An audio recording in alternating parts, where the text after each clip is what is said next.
Welcome back to Berlin, Germany, and the final day of the MSI group stage. Our next fight is in the top 3 as Flash Wolves and Kingzone battle it out for first place.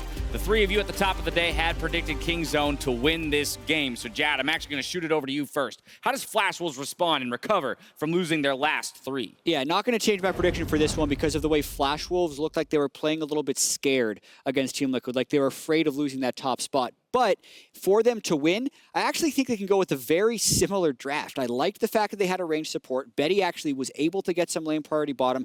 They just have to be much more decisive about pulling the trigger and give Maple something he can carry with. An issue that I have, though, is that Flash Wolves have been playing from blue side today. And the thing is one of their key strategies is they like to counterpick that support position to make sure that they get priority into that bot lane, as well as get SwordArt, one of their primary playmakers, a good matchup. Playing from blue side, they don't get that same flexibility. And I think teams, again, have figured them out and are matching them in the bot lane. And for the side of the Korean team, Isaiah, what's the answer?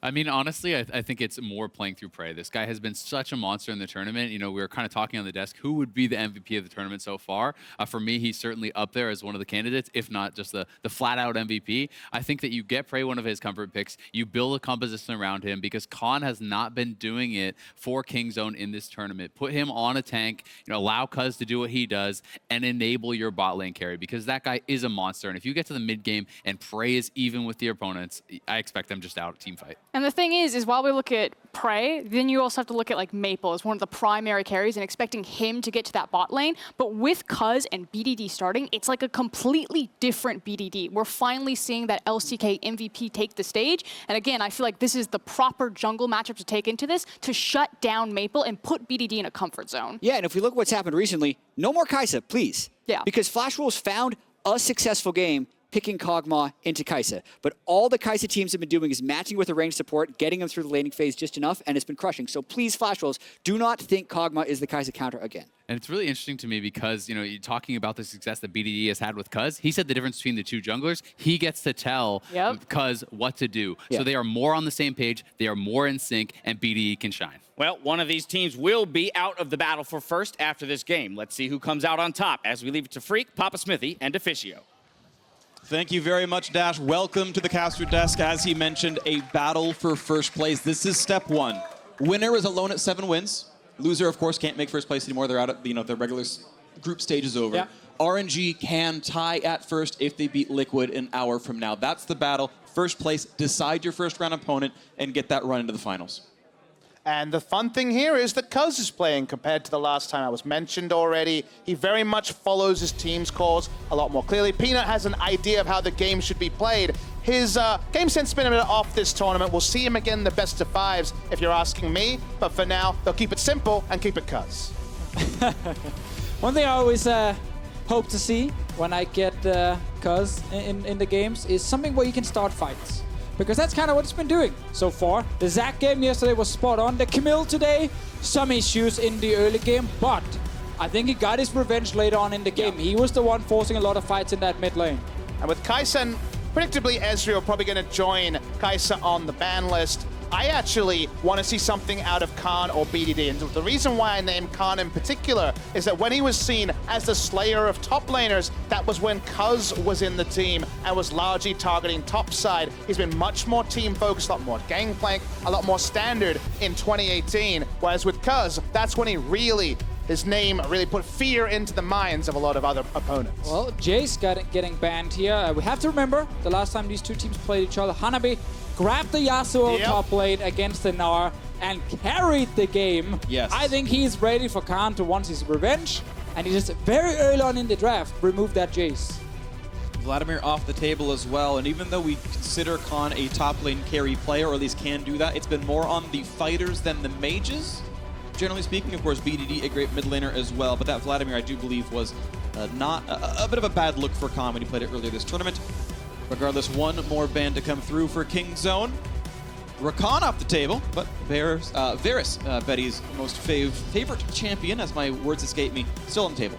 So Trundle is normally what we look at as a first pick, and I think you can go for that against Cuzz specifically, because I'm not expecting the Graves to come in, but they do actually grab the Camille instead, and they want to make sure that Khan does not get his hands on it. And it also gives him something on the blue side to be a flex pick, because Cuzz was playing that jungle Camille last time out, and I think Pascurin was really onto something when she's talking about blue and red side. Kingzone themselves 4-0 on red side, all their losses on blue side, given that Flash Wolves have traditionally wanted to counter-pick support and also engineer a good matchup for Hanabi to get through lane. Doing both those things is impossible unless flex picks like Camille are thrown in. Also look at the AD carry bans with Kai'Sa and Ezreal, and then you grab the Kog'Maw. That means actually most of the rage played on mid-game AD carries that can spike on like 1 to 2 items have been banned away, or at least the ones they consider top tier, because Varus is not really getting picked anymore, even though he was in the start of the tournament and actually was very successful for Betty. Exactly. They used to win all their games when they played Varus or Ezreal in the bot lane, and then last picked, counter-picked for SwordArt to have these winning, pushing bot lanes. I want to see Flash Wolves go back to that if they want to try and destroy this Kog'Maw here. They are at least going back to some success, though. Maple's Taliyah was bonkers when he played it earlier this tournament. Going to grab that one, as well as Moojin on an aggressive jungler. We know that this Camille is definitely going top now, or, I mean, I guess flex to support. Often when Kingzone have shown Kog'Maw priority in the LCK, they've paired it with a mid lane Sion. They love that duo because you can get the one item on the Kog'Maw of the Rage Blade and fight with Sion's power and go banner. There's also combat options. You can go very aggressive into a Taliyah. The Yasuo, a famous matchup. We haven't seen it from BDD, but played a lot in Korean solo queue. Well, I want to mention that Flash Wolves have done something in the first round by first picking Camille, then taking the Graves. They're basically saying, we want a combat advantage over your jungler. We want you to take a tank jungler into the Graves that we've seen 3, 4, 5 camping advantage over their enemies. They do get that here as Cuzz defaults to the Zap. But that Zac can still be huge when it comes to perma-ganking lanes and then later on in the game forcing team fights. I want to see if they go for another top lane ban as well. If the Fiora is something they look towards. True. Always a massive matchup against the Camille. And Khan, a famous Fiora in his own right. You have to hope it's going to be a carry versus carry matchup there. We've seen very interesting home-cooked ideas into Camille. So Afrika Freaks break out the Malphite into the Camille back in the playoffs. And we do see the Varus ban you were calling for, Deficio. And good to sneak that one in. That was going to be a very likely pick out of Betty here. This means 1, 2, 3 marksman bans so far, at least for conventional bot laners. No Zoe allowed as a kind of pick in Taliyah, and it's time for the final round of picks now. They know their lane matchups. They know it's top lane Camille, and they know that it is, of course, the Taliyah in the mid lane. Seeing what the choice here mentioned already, they love the Sion with the Kog'Maw. Usually only go one threat in this comp. If the Sion is locked in, a flex pick, which should be mentioned. Exactly, yeah, still flex pick in case they see some shenanigans from Flash Wolves' side. Now, what do they grab for Betty down in that bot lane? Because that's a Rage Blade champion. I mean, you're right. Yeah. You're right. Uzi showed us at Worlds. Uzi showed us at Worlds, and he was really good at it. Still seems unlikely, but in Betty and the rest of Flash Wolves battling up against what everyone thinks the best team in the world, he's going to go for Ashe here. And it's now the first time he gets to play this doing MSI, because otherwise it's been, you know, the Ezreal, the Varus, the Kog'Maw. These are kind of the picks he's been going for so far.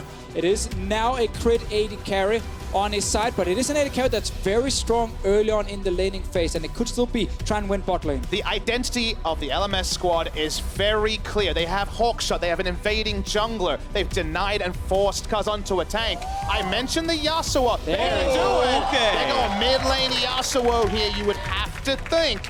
But if you look at Flash Wolves, they're all about invading and tracking. They have so many different ways to shut down Cuzz in the jungle. And they're so mobile, maybe they can just move away from the Yasuo. You can snowball the other lanes, and then you don't care about BDD, because we know he needs a bunch of items before he really becomes the big carry. But this is a test, guys, because I remember an international event where BDD picked for his own lane, picked the Syndra into the Malzahar, and was one of the main reasons that Longzhu lost game 1 and eventually the series against Samsung. Yasuo plays into the lane. This requires aggression. This isn't Galio for playmaking. These plays are highlight reel worthy. This is very, very exciting. A couple of knockups to the squad. The Zac and Sion can set up for him. BDD bringing in the biggest new champion, I gotta say, for this tournament. Yasuo has been a up-and-comer so far. Has had some bad performances, but some really great ones as well. The battle for first place will involve the Yasuo in the mid lane. It's gonna be an exciting one to watch for. Prey and Gorilla also frequently considered the best bottom lane in the world. Haven't looked quite to that degree in this tournament, but What a time to show up is right now on Kog'Maw, one of the most sought-after champions in the game. And a Tahm Kench for Gorilla, where the job is most likely just to stay alive for as long as possible, because we know with this pushing bot lane, Ashe and Janna on the side of Flash Wolves, then combine that with the strong early jungler and a roaming mid. There's a lot of players that can suddenly show up in that bot lane and try and make something happen. And a lot of players can show up and kill Zac at a camp. Both these comps actually have a lot of internal consistency. They know what they want to do. And it's going to be all about the setup to see who gets there first. And we are on to Summoner's Rift now for what's not going to be one of the last games. We are guaranteed tiebreakers, 1 or 2 based on how it goes, but a battle for first is in front of us. The winner either has it alone or shares it with Royal Never Give Up based on their results right after this one. But Flash Wolves have been a pleasant surprise so far at MSI 2018. Hoping to take down Kingzone here. Yeah, I think the first few days we all became Flash Wolves fans. Sadly, however, for Flash Wolves, they've lost 3 games in a row. So they are still in the running for that first place, but it will be quite a turnaround compared to the last 3 games where they've not been able to get the same early advantages, or if they did, they were not able to then execute around a Baron. And I think if you talk to 5 analysts, you get 5 slightly different reasons as to why Flash Wolves have kind of fallen away from their 6-0 start. To me, they were the first squad at this tournament to have a good idea of what they wanted to do, as Khan is trying to put up a bit of a defense on the top side here off the secondary invade. They understood the meta, they loved the double range bot lanes, and they got a lot of leads through that. And this is important because this is what we see when Graves gets picked against things like Zac, is you invade in early, level 1 to get wards around the buffs, to make sure you know where Zac is starting. And look, even Gorilla is up here, defending with Kingzone, trying to make sure Cuzz does not get put too far behind. So both supports are actually not in their lane when the minions spawn. But Gorilla's run teleports. We can get back down if he needs to. SwordArt, of course, has a combat summoner heal for him onto this one, as Gorilla not going to land the Q, and they're still fighting for the SwordArt, waiting in the wings to hopefully be a surprise, as that rebuff is going to leash and reset here. And so Maple and Moojin going to hope to steal away the Raptors, and well, Maple takes one of them. SwordArt takes another, but they're still denying farm from their opposing jungler. Gotta say though, if it ends up being a low econ game, you like the side of Kingzone as BDD's fighting already. The drop down pretty low with some damage coming across. Conqueror available, and now turns back off as he last hits a few of these minions here. But look how this tournament has shown us so many awesome level 1s. We are seeing supports start with their junglers, one support to defend and the other one to attack. Meanwhile, both AD carries are just sitting 1 versus 1 against each other in the bot lane. But for this playstyle, that suits Flash Wolves because they can shoot a hawk shot and get more information on camps. Gorilla giving a leash for the Zac kids. Going to reset the camp, you'd have to think. Just SwordArt alone at the moment, but yeah, oh, it's almost going to reset. Oh, it's gonna! It is, I think. Just walk away from it, just walk away. Or take it aggressive because they want Moojin to come over. He's got smite in a couple seconds. There's the reset. Gorilla has to flash away, gets knocked back, and look at this, still level 2 for Cuzz, but with smite up, Moojin can get this. And Mabel managed to get a few levels in his mid lane, so that's why he can join now. Oh, Praise in here to try to finish, but all of Kingzone just want to get this blue buff. Headed hell, smite level 2 for both these players. A nice wind wall in, and that's going to be grabbed up courtesy of Cuzz, so that is a big buff to be taken. Wind wall, very, very intelligent there. Not often you would talk about that 3 minutes into the game. It meant that only smite could pick up the buff. Nothing else would incidentally take it away. A teleport is invested in. We almost had a 5v5 fight and around a blue buff at 3 minutes. We almost did. Instead, we just got a bunch of jungle camps dying. BDD is going all in, just trading a little bit. Let's keep track of how many camps Moojin has taken. He got the Raptor camp and the red buff on top side. Then on bottom side, he secured the Grump and the Rift Scuttler. Cuzz got his own blue buff and his own Raptor, so that's why he's only level 2. We'll get level 3 in the next camp, but it's going to take some time for him. Obviously, while Moojin has his entire jungle still alive that he can take. And you gotta just expect Moojin to know the timer on when the Raptors respawn. That'll be the first one back up for him to steal. And you expect his recall to line up for that one, and he'll be there with potentially level 4 versus 3 advantage to make sure we can keep Cuzz out of the game. And honestly, the tracking of Cuzz is going to be extended throughout the whole game. The hawk shot we already mentioned can be loaded into the top side. There was an assist ping there to basically say, let's confirm he's on the top side. He certainly was. As the game goes on, even though it's a largely AD-only comp on the side of Kingzone, everyone's squishy, and the Yasuo can take over this game. So the lack of a diverse damage portfolio probably not going to be punished by the side of Flash Wolves. They're very squishy. Yeah, I feel like there's enough magic damage at least coming from Praise specifically, but also Cuzz does add a little bit of value. Sure. But yeah, you are correct. Obviously, If there was a bunch of tanks on the other side, it would be fairly easy to itemize against this. Betty and SwordArt trying to push in, and this is what we mentioned with the Ashe pick specifically, but also SwordArt getting to counter pick support again, one of the big things the first few days. And this time around, Cuzz actually able to grab his own camp. Moojin didn't go for the big aggressive steal, but he gets both scuttles. That's a small mistake, I feel like, because we have seen these Graves players like control every Raptor camp. Kaza famously did it yesterday, but this one slips away. And Peanut did it to an even greater degree in the first game, but we saw both the early Graves domination that led to a win and the early Graves domination from Kaza led to a win in that one, but the loss came on the side of Peanut. It's really about the mid-game execution. Cuzz knows what he needs to do, dive in and start fights. The role of a Graves as the game evolves can sometimes be up in the air because he's not a true frontliner. He doesn't always do enough damage to burst through a Sion or a Zac, and now the Zac's invading himself. Oh, well, Cuzz not going to go for the steal, but actually spotted by Moojin means they can surround onto him. He's going to slingshot right back out of the lane as they loop around and goes, okay, they know what's going on here. It does allow Moojin, I believe, to grab the red buff. He's able to walk away with that one, and the Krugs aren't stolen, but now he's going to look for Cuzz on the way back in. If it ends up a low econ jungle game, you're going to like the tank jungler as Cuzz finds a bit of damage, no fun there. Both has the Q, has the reload here, and Cuzz going to have a hard time fighting. We're going to think the Gromp is back up, but low health bars. They've got to track the rest of the team. Taliyah's pushed in mid, so BDD can't join. And one of the most awesome things to look at is a professional team punishing a very slow early jungler. Just how many members are actually involved, how much communication you need, and timing of camps. Mabel is sitting on bot side, but Prey and Gorilla are under the turret, and it's not very fun to tower dive at Tahm Kench bottom lane. They will get the camp, and Moojin gets another Rift Scuttler. So tracking the jungle, 3 camps in the jungle stolen, and no scuttles given over the neutral ones to the King Zone jungle. It's only been the side of his map that Cuzz has been able to grab. Moojin, level 5 to 4 here. Cuzz being battle warded. That's the title that was given to Peanut for this sort of play where you know where the enemy jungler is. The fact that he's killing the only camp that he feels safe enough, which is this Krugs. Moojin's going to jump over and contest them. Well, this one, though, Moojin can have Smite up much later than Cuzz does here, so if there's a fight for the red buff, that's going to be an advantage in Summoners for about a 10-second window here. The red's going to come back up in a few seconds. We'll see if that battle happens as top is shoved around. Yeah, want to push in the top lane, and then suddenly Hanabi can move down on the Camille as well in case a fight breaks out. Gotta remember, Gorilla's TP is almost ready. Wouldn't be surprised to see him randomly just TP up to that top side and be involved. But it's not there just yet. A few more seconds. Cuzz is around that blue buff. Moojin is level 6. That is huge for him. They spot each other. So now this is Cuzz with a bit of an information disadvantage. The Sion is coming down. Taliyah roaming up first, though. So Maple's here for this one. Hookshot. They're going to look for Khan. There's a bit of damage. He's got the ultimate as well. The ultimatum is called. And Khan down to 400 HP. Going to be jumped in with the Weaver's Wall. Does have a way to go. Unstoppable. And just survives the collateral damage. It was very risky for him to walk up. Wanted to find information. Gets out of it, but only just. His summoner's down, but BDD finally has got some wave control. Can actually walk up. They still get the red buff as well on the side of Flash Trolls, and we're just seeing this control.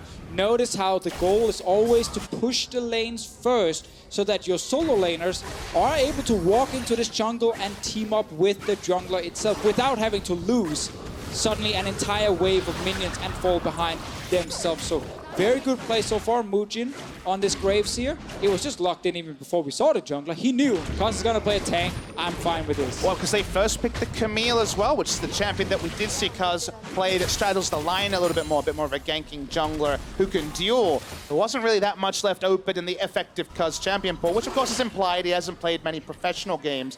You know, he was always around the tank jungler side of the coin. Wasn't much he could go to. He defaults to the Zac, and then everything has flown on to King Zone, doubling down on strong team fights, potentially quite early with the Rage Blade Kog'Maw, and Flash was playing this tracker style. Looking to track that some more as Zac has yet to get any ganks off. We've always talked about, I believe it might have gone around the side. Didn't see him, but they know there's no camps up, so the chances of him lane ganking here are actually very, very high. They already had a ward prepped for this, so low percentage gank chance. Now that we're looking at that bot lane, one thing with the Ashe pick is the most value you're going to get, it feels like, is in this early laning phase, because the arrow specifically against King Zone's comp is going to be very hard for Beta to use. You know, there's ways for BDD with Wind Wall, there's going to be Gorilla getting cleansed, and if someone gets hit and Gorilla is nearby, he just devours that target as well. So it's going to be hard for Betty to create a lot of picks, it feels like, with this Ashe.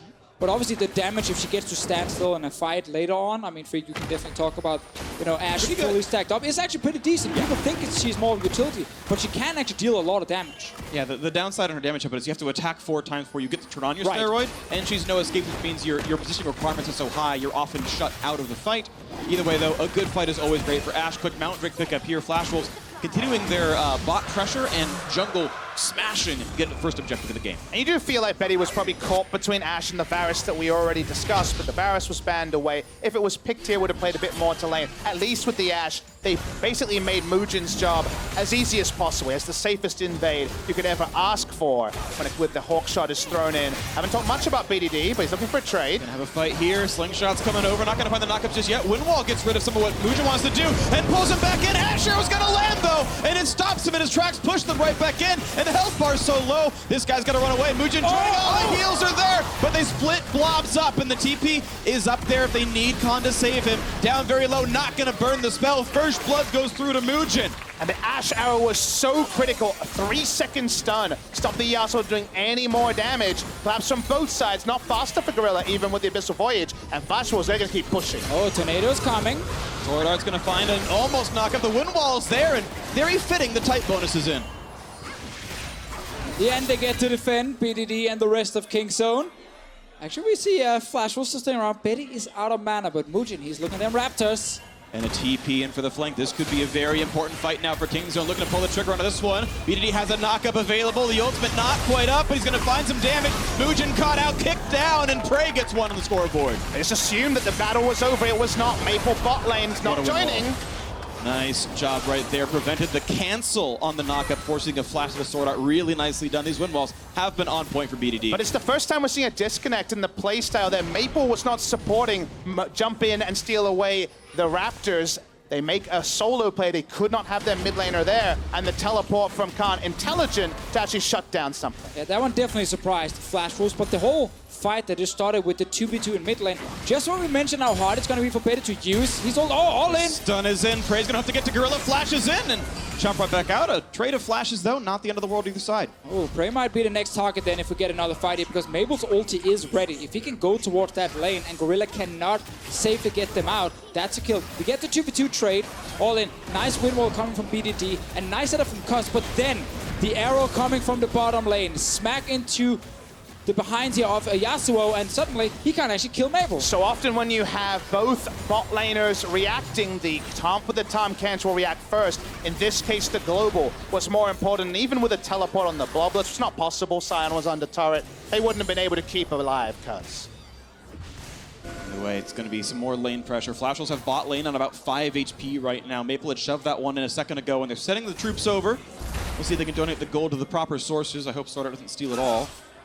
BDD going to shove this one up. Maple wants to fight for this in the mid lane. Hanabi and Cuzz showing up as well. They get the knockup. This could be the death knell for the mid laner. Pushed around. There's the let's bounce. The kill picked up in courtesy for Cuzz. And now Gorilla brings in Prey as well. It's time to run away as Flash Wolves get out of that one. Bot lane turret did finally fall though. And King Zone just focusing on getting BDD ahead on this Yasuo here. Want to get him to that PD as fast as possible. Bot lane turret did go down, so Flash Wolves are leading in gold. But now we have 2 assists at least for the Yasuo. And are we seeing a transfer in power? Because earlier, these sort of plays wouldn't have been possible because the Krugs would be dead, a ward would be on it. The Zac would have been eminently obvious when he was coming in with the less bounce. Now they didn't have any eyes on the top side of the jungle. The Zac can come in from insane engage range. It was actually a self-made knockup, but the knockups are going to be reliable for BDD to get these kills on Maple. So I want to mention that Khan on this sign, he's actually going to Righteous Glory as his first item. Like, you already have plenty of mobility and engage as a sign with just your ulti. It's not going to help him a lot in the pure 1v1 against Hanabi, but he just wants to be able to walk and join his team. So keep in mind, he is running Glacial Augment as his keystone, so if he lands a slow from an item, giant slow fields come out, and it can provide a lot of extra crowd control for the team, so he's going to be a big slow machine. Yeah, exactly, if he gets into the fights. That's really the entire thing. Because the Camille here is like, okay, that's perfectly fine for me. I'm not too scared of that one item. I'm just going to continue split pushing. Khan's job is to get away and get in the 5-on-5 as often as possible. Against a tempo draft, like Flash was all about playing on the front foot and taking down turrets with their global mobility from Maple. You can understand wanting to get in there and commit harder. They're going to have to commit soon. Probably going to be mid lane turret going down here. Not a lot of backup for BDD. Does not seem defensible. Maple and Moojin going to share the local gold. Oh, she goes all to Moojin. Maple just outside of the range for that one, so 350 onto the Graves. Still, it is more of an early game champion. You don't need to keep donating gold to Graves. He's already got the money. I think he needs to do his job. Either way, very small point.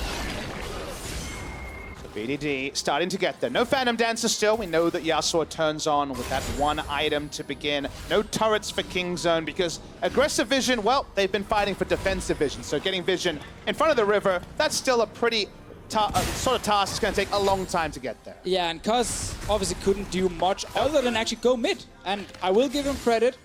He was under a lot of pressure, but he still found 2 fights in the mid lane that has resulted in kills for his team. And that is important as a Zac. Because when you are getting pressure and losing your camps, getting in and at least be involved, smack into a wall as well. Too much praise to Fiscio, calm down. Okay, Pastor Curse. Let's not praise him anymore after that one. Funny enough, the camera always needs to be on them when that happens. It's true. Good job, observers. Always amazing here. And now we get to spot a fight in the top lane as Betty throws very low damage arrows towards that Sion, and he doesn't seem to care about the damage whatsoever. Hurricane done, 30 is still partway through, but big power spike in for Prey. Rageblade is in. Kog'Maw will be scary in a 5-on-5. Hanabi will be spotted because Kingston, they have full control on this bottom side. Both teams are just kind of trading sides. See deep vision from Flash Wolves up towards the top lane. Just want to trade turrets right now, which is effectively the best you can hope for as King Zone, seeing as you are already behind. But honestly, they're kind of getting a positive trade in that they're trading on the side where there's a secondary objective in the Drake. They are going to lose a turret, but given that King Zone had no map presence 5 minutes ago, this is a pretty preferential trade for King Zone. Well, they might push for 2 now. You can see how we get an early recall from Gorilla to try and go stop it. 4 members of Flash Wolves to the top side. Oh, Khan's gonna have to burn Flash, probably, unless they can burn him down in time. The knockback is there, even the Flash won't help him! The kill comes across, they pop him into the passive. But now with some defense, they're gonna get to defend the turret. Drake still goes over. Look at the health bars getting down, though, maybe putting a lot of damage across. And especially when they see that Zac soloed down the Drake, they know he has to recall. They can still continue, put down very deep vision. They're contesting a door ward there. Ooh, do they get the seismic shove almost on a Gorilla? Pops the Cray health and should survive this one. Health bar is pretty high. BDD getting a bit low. This buys a lot of time as more turrets have fallen. The mid lane push worked out for Hanabi, and Betty is alone in the top lane. So this is turret to fall in a row for Flash Wolves. Yeah, we have to remember King Zone. It takes them forever to kill that Drake with the Zac here, so they were actually not able to like quickly just grab 2 objectives and go back and defend. It was just Khan there at first, and Flash was made the correct call. Don't stop. Just if you see them bot side, rush for tier 2, and then they actually managed to secure the kill. Great wall, and Khan probably needs to just flash out. He doesn't flash instantly because he hears that Tahm Kench is on the way, but like you say, the timing doesn't work out. Safety first is what they should have chosen, they don't. But let's talk about what Flash Wolves got. The global goal, that part is established. Getting 2 turrets top lane this early is not always something that can be translated into a bigger objective. Now it's going to be risky for the Camille to walk topside to get farm, but they do get a lot of space as the Baron spawns in 2 minutes to push up vision and try to start a Baron. Now goes Cuzz. It's now defensive options for King Zone. Baron's up in 2 minutes. Ocean Drake, more like 4 or 5. So unless this bot lane tier 2 gets sieged, there's not a lot to be done for Flash Wolves right now. That is true. They can slow down at least a little bit on their side. And still got to remember this Camille. Split pushing. She's been so impactful as a champion during MSI because she's one of those split pushers that can destroy turrets with her Q, with her Sheen so effectively. So when she gets ahead and she starts just sitting in that side lane, King Zone can't really stop her at this point, seeing as of course there is a TP so she can always join a team in case it's BDD sitting against her. And that should just buy a lot of time for Hanabi, who, funny enough, 2nd game in a row against King Zone is on a carry. Yep. And he's, once again, blasting Khan in the 1v1 right here, doing so well. He's up 20% gold individually. It's like 6.5 to 5.5 thousand. This is not an easily answered Camille. And it's incredible that the stars who are crushing on Flash Wolves are the 2 rookies. Hanabi, a Yasuo 1 trick from solo queue comes in, is doing amazing. Okay, 1 time on the Yasuo, but now on the Camille crushing as well, and Moojin just smashing his matchup as well. Help from the team, sure, but playing so well against the best team from South Korea, the perennial champions, as now Khan gets chopped up and pushed away, but this is going to be a 5v4. That'll be down for a moment. They're actually going to use the ult here just to get this started. Khan has teleport. Will we see that big engage? Oh, there's a ward down at the Drake he can use if he wants to do something. Right now, King Zone Prey's also low. Yeah, him getting chunked out's a really big deal. That's one of the primary damage threats, and you know Moojin can just toss damage to the backline. with everything else, and the Hanabi dunk can do well also. They're pinging the ward again. Here we go. Khan is on his way. He's far away from the fight just now. Hanabi's already split. Oh, and has to just send the ult to get away. Cuzz has to leave this one. Gorilla low on health again. Just Flashwolves keep finding the damage. Another volley across the squad as well as the next minion wave is here. A knock up there as Khan is off to the side. Glacial was used, and now look where the stun gets. So finally, flash away. It took him so long to find that button. Now, if they're even in gold, you can make that play, but they have to use everything. The Yasuo win wall, a lot of defensive moves, just to stay alive under the turret. So then it ended up being a flank. It just ended up buying them a little bit of time. But everyone needs to fall back. They need to recall and heal up. Flashwolves not able to push themselves any further up, but the engage for Kingzone still eludes them at 20 minutes. Flashwolves consolation prize is grabbing a blue buff now. Ooh, yeah. Hanabi had to flash away. If you let Searching Strikes land, that would have been a pullback and possibly a combo in. So a blue buff steal, but that turret was defended pretty well by Kingzone. Didn't lose much more than cooldowns and didn't lose any turrets. It's going to be fun to see Kingzone in these team fights, because there is a lot of knockups for a Yasuo. If Cuzz gets the correct engage in, suddenly it's a perfect setup for BDD. SwordArt on his side is gonna be kind of the one person who can try and disengage everything, but there's some tools that are really hard to get rid of as a Janna. Like if Cuzz goes into his ulti, if it's a Sion ulting into you, you can't just instantly get rid of him. You will most likely get hit and get knocked up, and then BDD can follow. So there's going to be a lot of things SwordArt needs to watch out for. This is going to be one of the very hard Janna games to play, because everyone just wants to kill you. And that's why there's no easy answer to Fisher to how far ahead does Flashwolves need to be with this draft. 5,000 gold over Kingzone. It's a very nice spot to be in at 21 minutes, but the reliability, as you're outlining, is super high, even though Janna gives them that one full reset. And as the wave gets pushed in, only a little bit of damage dealt out by Kingzone here, looking for what scraps they can find. They've got to fight through a 5,500 gold deficit. Here we go. Huge lead. Cuzz gets to the back line, stun them so he cannot combo. And as his ult right back up, but the health bar runs out, and he's into Bloblitz, and there's no teleport to save him anyway. This will be a kill unanswered. As Gorilla walks up trying to save and simply kills himself for it. Yeah, what's Gorilla doing here? He just needs to get out so there's still 4 members alive in case Flashwolves starts the Baron, but he wanders around hoping that maybe Cuzz respawns fast enough that he can eat him. But that was just too greedy, and now Flashwolves should just start the Baron. He held on to Devour a long time, and then, like you say, was caught with his pants down, nothing he could do to get out. Flashwolves do start the Baron, and Kingzone have to give it up. And you said before, Papa Smithy, how far ahead the Flashwolves need to be before we can say, okay, they're going to win everything. Well, getting the Baron and getting the base, that's what they're looking for. And here's the knockup. They will be able to get a kill for this one. Hanabi maybe further ahead than he needed to. Could have backed off once the Baron was started, but at least a consolation kill for Kingzone and Baron on a 4. Classic split push. Yeah, classic split pushers. Whenever you do something great for them, they always have to do something, give it something over to the enemy team. That's actually pretty big. Hanabi not with the Baron buff. Yeah. Because he's gonna obviously just sit in a side lane and control it. It might allow Kingzone to defend a little bit easier. And maybe lose one less turret, one less inhibitor as a result. We'll see what happens in the Baron power play. Still 3 minutes to play with that one. Watch that fight again, and Kingzone wanted desperately to start a battle. And Cuzz desperately wants to engage. He sees Janna and also Taliyah doesn't see Ashe, who walks up and stops the engage early. And Gorilla really continues to step up. Could have disengaged at any point, and it's the reason why we usually see Kingzone playing drafts like Flashwolves, because when you go for teamfight execution, the execution goes wrong. You lose Baron, you lose turrets, you potentially don't have enough gold to win the next teamfight. The gold lead is ballooned to 8,000, and Kingzone, with the dregs of a super powerful teamfight comp, are not 100% to win the next fight. See with Flashwolves, we'll have plenty of time to push down this turret here, seeing as Gorilla and Freya just recalling top lane. Hanabi is in mid without the Baron buff. Gotta say, I'm impressed with Flashwolves though. They're playing a 0 tank composition. You can't really faithfully call Camille a tank right here. They are playing 4 ranged champions and a split pusher, and are out team fighting the best team in Korea. Yes, the gold lead in the early game matters. Now looking for the frontline knockup. They've got one looking to kidnap in as they look for Graves, but no kills across just yet. Instead of backline access coming through as Flashwolves look to do a bit of damage. They push BDD away. Hanabi in the back line. He's going to find Zach. No passive. There's SwordArt. Somehow grabs the kill, and now Khan is forced to run. Does have the ulti. Not going to pop much and just gets chalked. down as Betty grabs that one through the slows. Onto the base they go. Perfect setup once again. Taliyah wall in, and when Cuzz says, okay, we need to fight, that's the only way to defend. He flies in, instant disengage from Flash Wolves, and then they can just turn around and destroy Kingzone. They're going straight for the Nexus. Their executions have been so great. Once the Yasuo wind wall goes down, these next turrets are going down too. A lot of damage into the base, and it's a 5 versus 3. You have to imagine Kingzone cannot really defend this easily.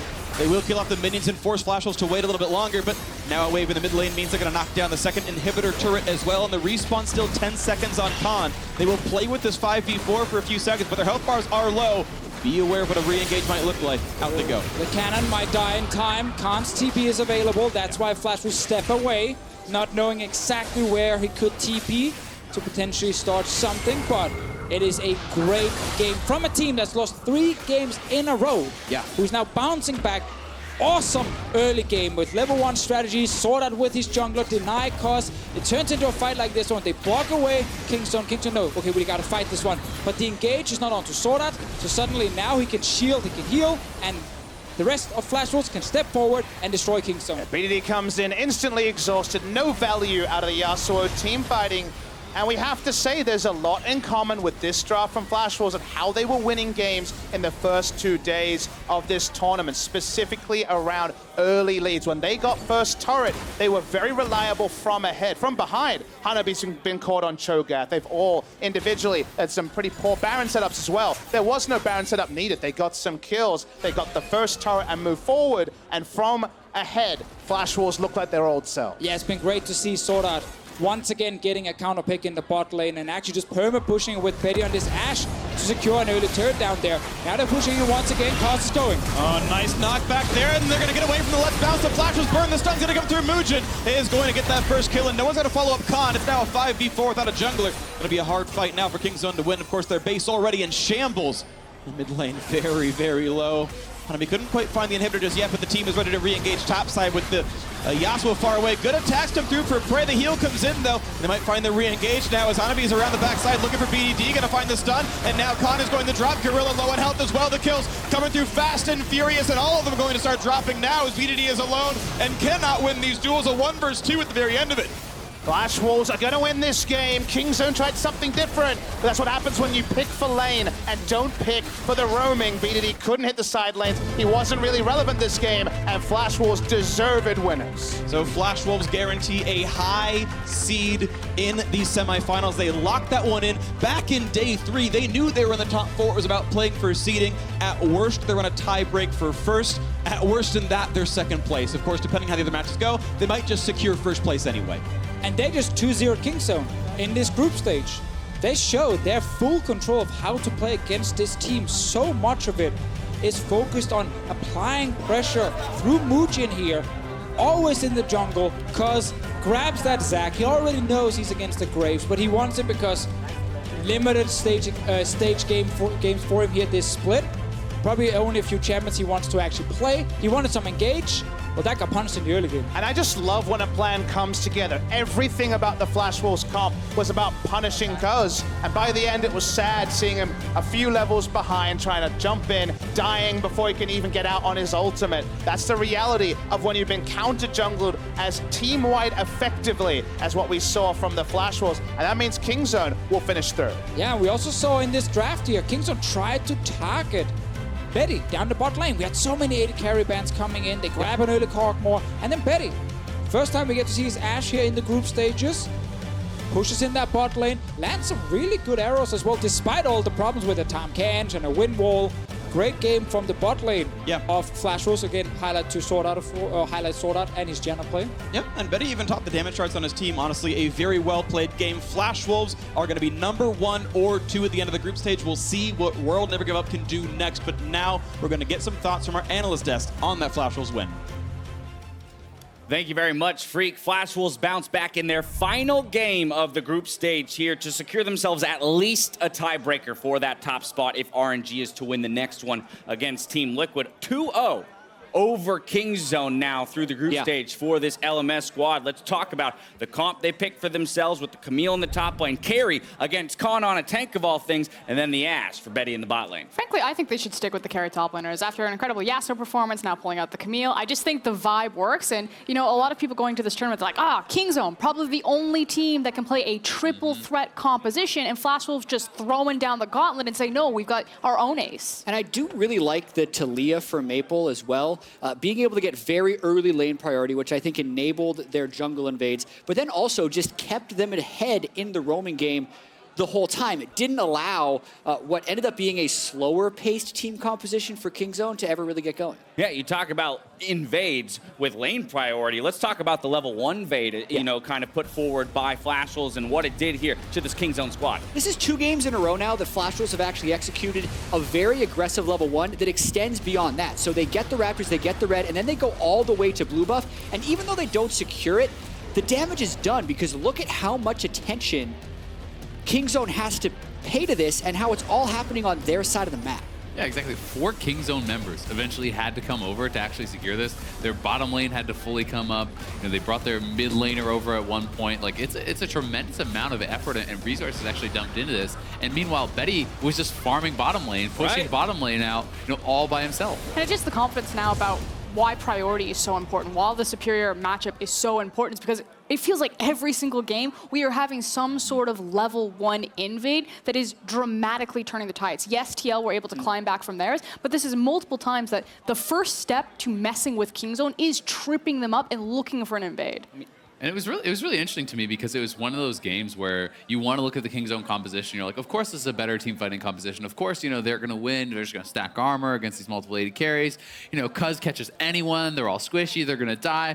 But the thing is, if you do not nail that engage, if you are not pulling someone in, if you're not crushing someone with that Sion ultimate, Janna disengages, and there's so much DPS. The Graves is pumping out damage. Taliyah and the Ashe are pumping out damage, and the front line was just melting. And the fact of the matter is that Flash Wolves comp never needed to go for the team fights because they have such incredible siege. Having access to a Janna, having access to a Taliyah to zone people off of towers, or at least threaten that if you stand underneath the tower, they can flick them away. So I just like how Flash Wolves had the ability to play out in multiple ways with their composition. Yeah, and I love the way they bounced back after the loss to Team Liquid. And even looking beyond this game, and Kingzone, they can no longer get first seed. They might not even get second seed, depending on if they get a tiebreaker game in later results. That's crazy compared to the pre-tournament expectations. Favorites. Pre-tournament favorites, and here they are looking shaky as ever. Yeah, I mean, there's honestly been, you know, a lot of questions. More and more questions are kind of being raised here. Khan, I think, has had a bad tournament overall. You know, we talked pre-game about how BDD was looking so good with Cuzz. Here he is picking what is supposed to be, you know, a counter matchup into the Taliyah. That's supposed to be a lane that you pick to smash, and then you take over the game with the Zac to enable you and knock people up. Sion is going to knock people up. Great. It's going to be, of course, it's going to go in their favor. But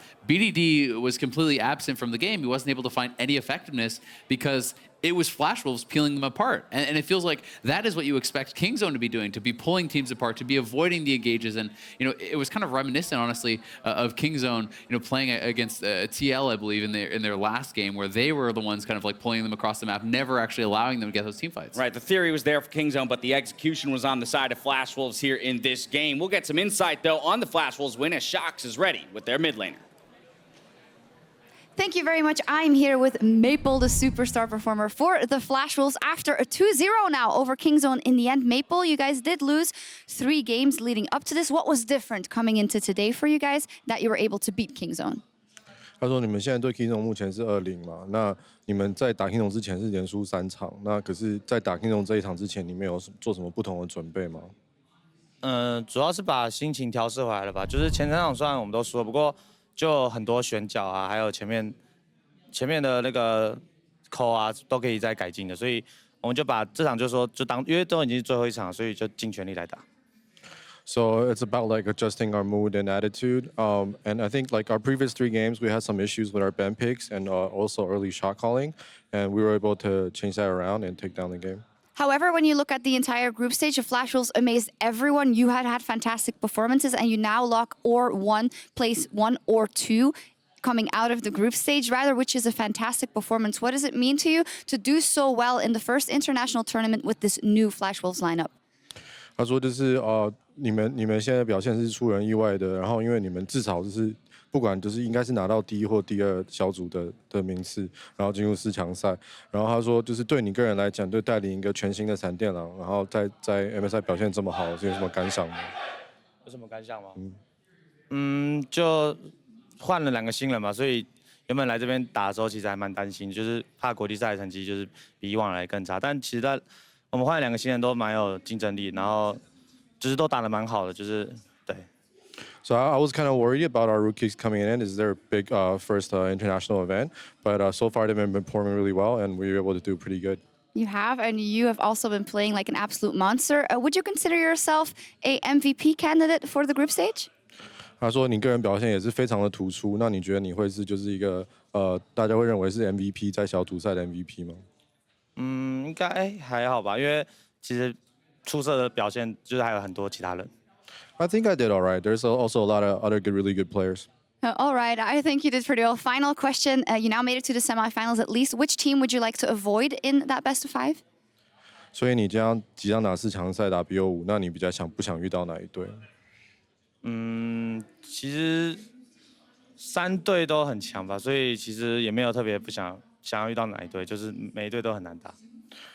They're all really strong teams. All 3 teams are strong, so there's not really a team we want to avoid. We're just ready. Okay, you guys are ready. You look ready. Thank you very much, Maple. Congratulations. And we're going to take a quick break. We'll be back with more action and that all-important clash for Team Liquid right after this. To fight for this in the mid lane. Hanabi and Cuzz showing up as well. They get the knockup. This could be the death knell for the mid laner. Pushed around. There's the let's bounce. The kill picked up in courtesy for Cuzz. And as his ult right back up, but the health bar runs out and he's into Blob Blitz and there's no teleport to save him anyway. This will be a kill unanswered. As Gorilla walks up trying to save and simply kills himself for it. But no kills across just yet. Instead of backline access coming through as Flash looking to do a bit of damage. They push BDD away. Hanabi in the backline. He's going to find Zach. No passive. There's SwordArt. Somehow grabs the kill and now Khan is forced to run. That's what happens when you pick for lane and don't pick for the roaming. BDD couldn't hit the side lanes. He wasn't really relevant this game, and Flash Wars deserved winners.